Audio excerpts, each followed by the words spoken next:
You're listening to Supervision with a Vision, where we discuss all things supervision. I'm your host, Sarah, professional counselor, marriage and family therapist, play therapist, eating disorder specialist, and cookie lover, with my co-host, Heather, marriage and family therapist, certified Together in Texas counselor, a Texas transplant from California, and outdoor adventurer. Hi, welcome to Supervision with a Vision. Today, Heather and I are talking about burnout. This week we read Why Some Therapists Are So Tired, published in Psychology Today 2021. Heather, we tried to think through some of the reasons that we thought counselors experience burnout. I think it's something that counselors talk a lot about, but it doesn't really seem like we understand it or that we have a great idea of what the solution is. I think we're also notorious for it happening and not being aware of it until you hit like a big spot. Like we sometimes don't see it coming. Mm-hmm. Yeah. So Heather, we named some things that we thought lead to burnout, or maybe the cause, or like you said, maybe are the final straw where we really notice we're experiencing some burnout. And Heather, the way I just said that made me think that I think some people think, even counselors maybe think that burnout is a final point or irreversible or something that's the final Yeah. Like step. If you're burnt out, then you're all done being a therapist? Right, yeah. Oh, okay. So is that how you think about burnout? No, not at all. I think about burnout very differently. Like getting to the point, I'm better now than I ever have been about recognizing that it's coming. Mm-hmm. But I think most seasoned therapists can say that you start to recognize it a little bit better within yourself. But helping supervisees see the same thing.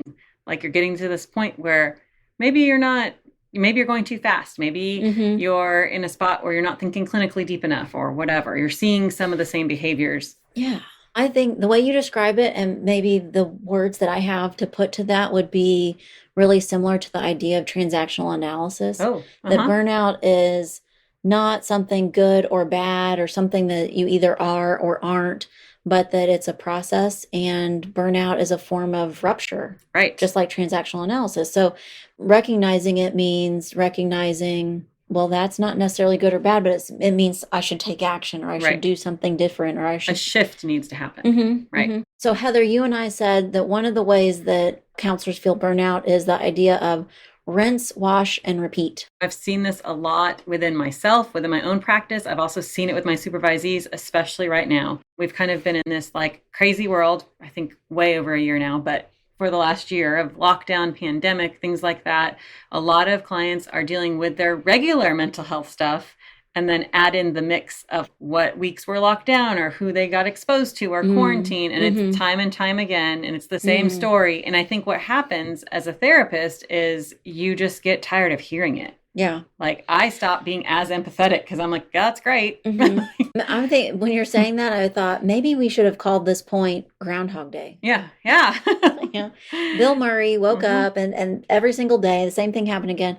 And he really got to a point where I think he'd done it so many times that he, ran into the same person on the street and he went, yeah. I know what you're going to say. Right. And he rushed through that part because he could anticipate, here we go again, same thing. So you're saying both in our lives, right, there's lack of variety in our lives right now, but also counselors can feel like there's lack of variety in what they're doing. Right. I almost see it like a whitewash. I don't know why that analogy came to me, like painting. I was actually thinking watercolors. Have you ever done watercolor where you do the crayon drawing first and then like you wash it over with like black paint or white paint and then it like pops out of the color. So it's an art technique. But I was thinking of that because it's like everyone's drawing their picture and then maybe we had this like black water, green water, whatever color you want to pick that kind of washed over all of our other stuff, and you just get tired of looking at it through that lens. You just get tired of that being part of what you're doing in therapy. I do feel like, well, what do you do about that when you feel like, okay, here we go again, same thing as yesterday, doing the same thing over and over? Something that I do,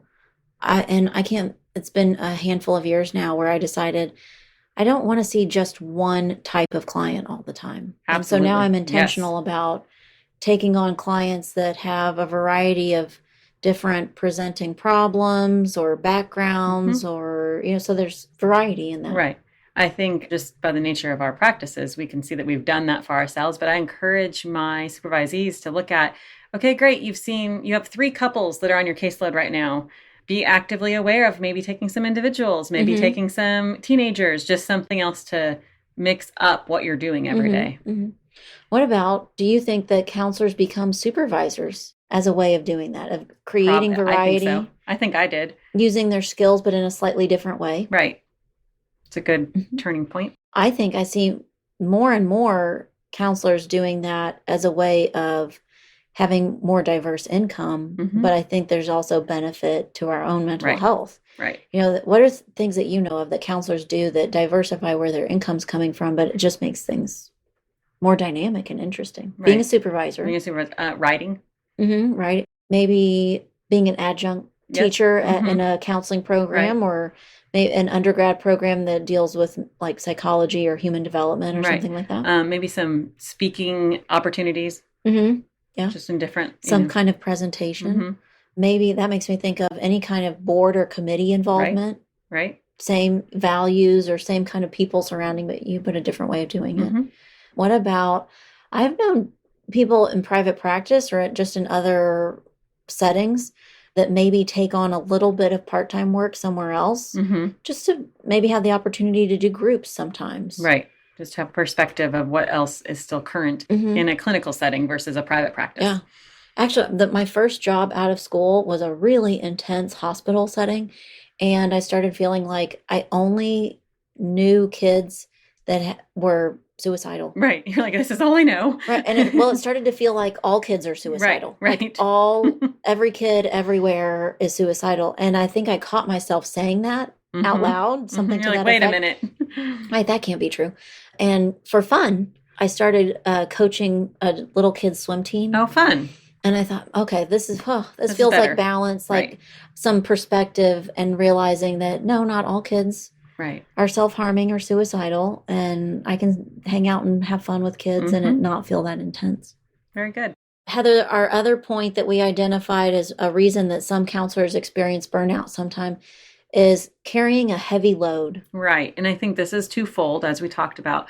I think part of it can just be that you have too many clients, like too many people that you're seeing. I think the other way we talked about it was you may not have too many of the same kind of client, but you have like really intense clients that maybe are taking the same mental space from you, even though you're only seeing 12. Maybe they're 12 super intense clients. Yeah. What do you think happens to, first, counselors that have too many clients they see per week? I think it feels like you're running from one to the next. You have like the 5-10 minutes where you go to the bathroom, you refill your water, and then you jump back into it, and maybe you haven't given yourself enough mental space to reset or think about the next person. You're just right back into. I have a supervisee that I saw a few years back, and she was at a place where she saw kids all day long, and the program she was working for, they had a template almost to counseling. And so it's like, oh, this is the 3rd session for this kid, and this is what we address or whatever. Yeah. And she was saying she had several kids at the same point in the process, and she had gone to the bathroom, done that, and came back in and sat down, and she couldn't remember the client's name. And she couldn't remember. She's like, wait, are they on week 4? Wait, week 8? They couldn't, because she couldn't follow her template, and she had to like quickly look through things on her desk to figure out who she was seeing at this hour. And she really attributed it to there were too many of the same client that she was seeing. And in a setting like that, it's all about those billable minutes. So it's like, how many can you get in your day? How many you're getting through? Something I notice when I'm doing that, if I feel like I've got too many clients, or maybe I haven't noticed yet, but I'm starting to have too many clients in a week or back to back, I can't be as creative. Oh, yeah. Shuts down that process. Yeah. So if I've got the right number of clients in a week, I have enough space and room to think, ooh, I should get glitter for this kid. Or, ooh, this kid would think this thing was really fun. I'm going to make sure it's available or in the room. Or if I'm too overwhelmed with the number of people. Go. Yeah. And I don't know no one ever says, hey, you're less creative lately. Right. But I can feel it, and I think it Mhm. makes a difference in sessions. I think so too. I think when you get kind of stifled by that process, then you're almost dreading your sessions coming up. What am I going to do next? What am I going to? I know you've said that Yeah. before. When you have so many on your caseload that when somebody cancels or gets sick, you think, oh, good. Right. Oh, no big deal. That's definitely a sign of too many Right. clients when you think, yes, someone canceled. Right. We also mentioned when you have a lot of intensity in your clients. Mm-hmm. So you might have probably really compounding the problem if you've got a ton and they're really intense, Mm-hmm. but that you could still feel this, some version of burnout just by having a lot of really intense clients. Right. I've gotten pretty sensitive to it, I think, as I've done therapy for more years.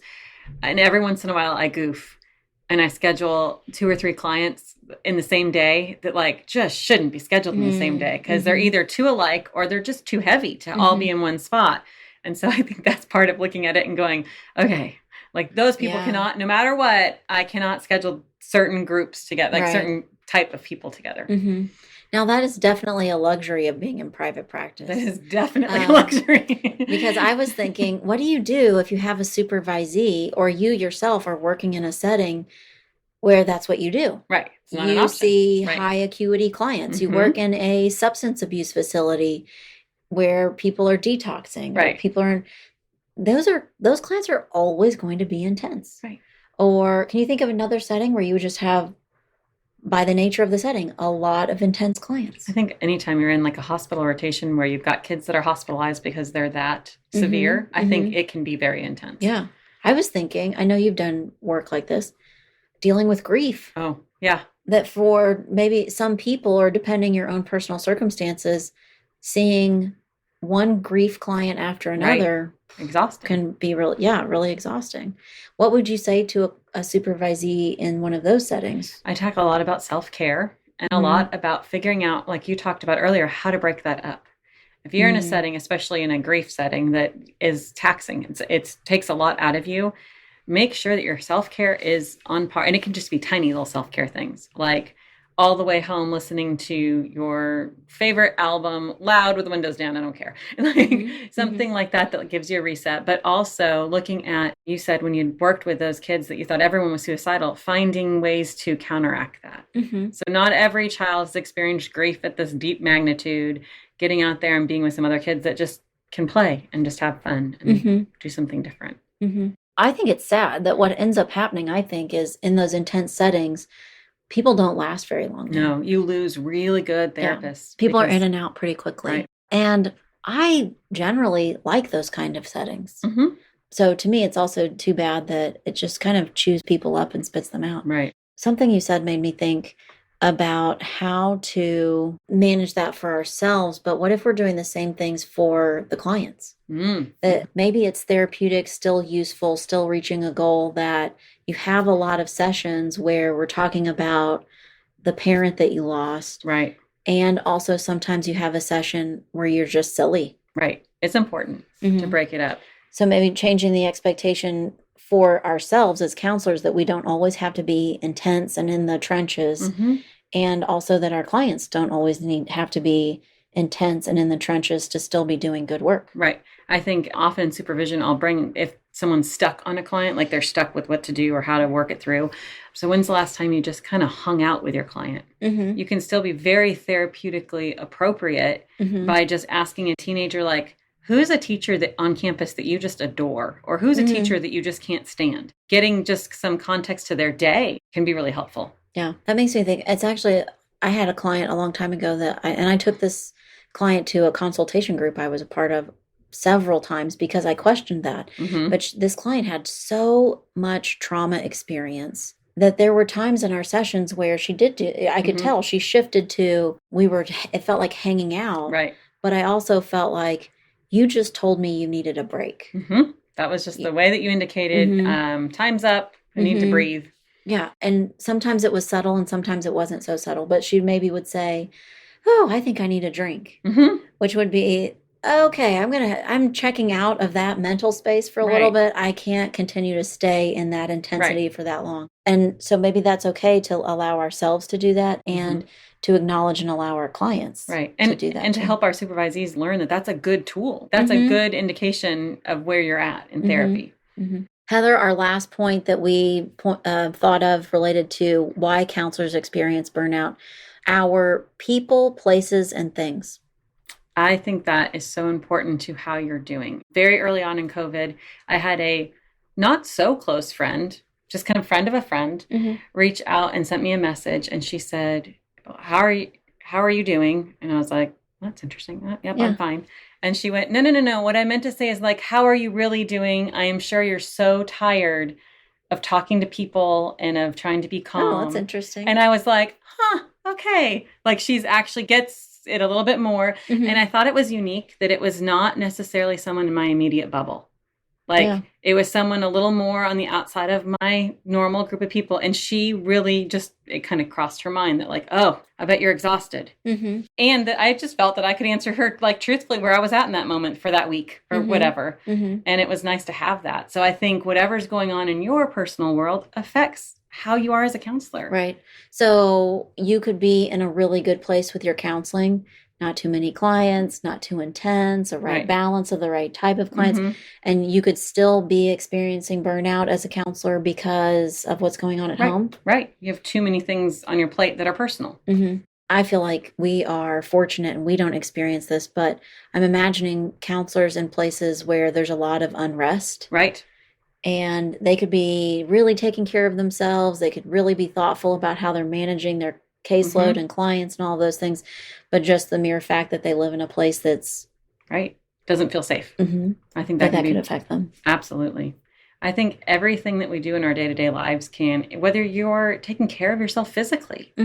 I know for me, I need to have a place to burn off, I don't want to call it energy, but like exercise helps me reset. So like that's important to me. And if I go too long without getting in what I would consider a decent workout, then I'm like, oh, I need that. Like I need that. I don't know if we talked about this on the podcast, but I feel like that was one of the things that you considered when you got a puppy this year. Yes, absolutely. Like, do I need another creature in my house to care for and take and feed and be attentive to, and run around and make sure they potty in the right place and and that's not counseling specific, but I hear kids say this, teenagers say this to me all the time, and it is so appropriate for a teenager to say that they'll, the idea of, I don't have bandwidth for that. Oh, yes. I hear that often. I mean, I have a teenager in my house, so I probably hear it really often. But I think that it is very true. And I will find myself, and this is probably deeper reflection than we have time for in this podcast, but I will find myself giving it all to my clients. But like, if one more thing happens on like a personal level, yep, I'm all done. I don't have bandwidth for that. Nope, not going to engage in that conversation. All done. I remember maybe the last year of my doctoral program that everyone was tired and stretched thin, and we were getting close to the end of a term. And I don't know if a professor asked us or if we were just chatting with each other, and someone said, what are you going to do? What's the first thing you're going to do when this term is over and it's everything's turned in and we're done and we have a little break? And my answer was, I'm going to mop the kitchen floor. and silence. No, actually, they really recognized it. They totally got it. But we all went, this is a sad state. It is. When that's the thing that we're like, I wish I had just a little more room and I would mop the kitchen floor. And I went, the kitchen floor feels gross right now. Mud tracked in and like, it's just been too long and I just cannot wait to mop the kitchen floor. But certainly a sign, and I knew it already, but a sign of, man, I was feeling burnt out. So I like this idea that we're talking about today. Burnout is not a place. It's a process. It's not finality. It doesn't mean throw in the towel and quit being a counselor. It means all of us have to, this is something we all attend to and maintain and look at. And it's like the red light that comes on in your car. Oh, something needs attention. Well, can we say yellow? Maybe not yellow. The red light. No, red. Right. Yellow. Red is, oh my goodness, pull over. But maybe like a yellow means, okay, start looking for a gas station sometime in the next couple of minutes. Start doing something about this. And therefore preventing people from leaving the profession or making mistakes and things like that. Well, thanks today for listening to Supervision with a Vision. You've been listening to Supervision with a Vision. Head on over to iTunes to subscribe, rate, and leave a review. Be sure to check us out on Facebook and Instagram at Therapy Academy to join the conversation and get show notes. We'll be back next week with more Supervision with a Vision.